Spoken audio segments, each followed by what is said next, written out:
All right, this here is our third card of this class, and it's a Z-fold card. There's two little Z's in there. So once again, we're going to do the card base before we work on the stamped image. So I have a piece of cardstock here that is 8.5 by 5.5. These measurements are all going to be in your supply list. Now this is the size that if you were to fold it in half, it would be just a quarter fold card or an A2 card, but we are going to do a Z fold. So I'm going to score it at 2 1/8 and 4 1/4. And I know my last card, the gatefold one, I said my scoreboard didn't have a 2 1/8 inch mark. It actually does, and I realized it kind of while I was saying that, but I wanted to double check before I actually said that that's what it was or scored the wrong mark. So I do have a 2 1/8 inch mark. There's a lot of scoreboards now that have the channels at all of the 1/8 inch marks going all along. Mine was created before that, and I just can't justify getting a new board just for that. So my card base is done, and I'm going to do those same folds on this piece. This piece is 8.5 inches long, 1 1/4 inches wide. So I'm going to score at the 2 1/8 and the 4 1/2. And I'm going to fold it in half and then fold it at that 2 1/8 inch mark. I like to do it in the corner of my scoreboard so that I know that those edges are all lining up. So now before I glue these two pieces together to create the card, I'm going to glue in the mats. Now I chose to do double matting on this panel and on this panel. I chose not to do it on here. If you want to do it on here, you can. It would just be these same pieces for this one. Again, just a personal choice that I decided not to do. So I'm going to put in our first mat. And I chose these browns after I stamped my deer image.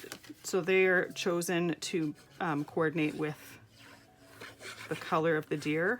So I would choose yours based on, if you chose to do different inks than I am using, choose your colors based on the colors of inks that you're using. You could even do something completely different and not do browns.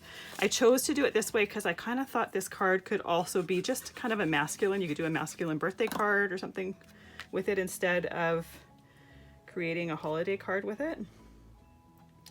This panel here, so this one here I have an even amount all the way around. This one here I don't.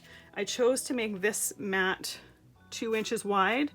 This panel is 2 1/8 inches wide, and I didn't want to have too many 1/8 inch marks on the supply list for cutting, simply because some people have a hard time with the 1/8 inch measurements. So I tried to make it a little bit simpler. If you prefer to have an even amount all the way around, then just adjust your measurements for that. But likely you didn't even know it until I pointed it out. So now that those back panels are done, we can put our next piece on. I chose to do it about 1/2 inch from the bottom, so you see that the matting. You could do it right till the bottom if you preferred. And now I'm going to put glue on here, and I'm making sure that this amount of glue is not wider than that. I'm doing it deliberately a little bit less than that because I don't want to get any glue here. If I get glue here and glue that together, then it's not going to fold properly.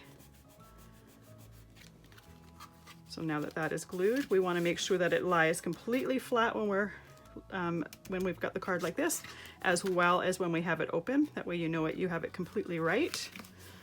So that is done. And then the last thing I'm going to do at this step, oh, nope. Before I get to that, I'm jumping ahead. For this little strip here, I only chose to do a single mat out of the dark color. If you prefer to have it double matted, you can absolutely do that. I just didn't really think it needed it. Again, one of those things, personal preference, no right or wrong. I've seen cards like this that have it double matted and it's absolutely beautiful, and I've seen them single and matted and it's also beautiful. And then I'm using solid cardstock here. You could absolutely use a print. The only thing I would suggest when choosing a print is make sure that it's not too much that it conflicts with your deer or whatever image you choose to put for your focal point. You want to have something that doesn't compete with that. So next I've got my tree die cut already cut. I just thought the tree was appropriate with the deer. We have deer that go through our yard quite regularly and bed down at night, especially in the winter and the fall. And they regularly go and bed down beside the trees for protection. And it also adds just a little bit of color to the card. I kept it fairly neutral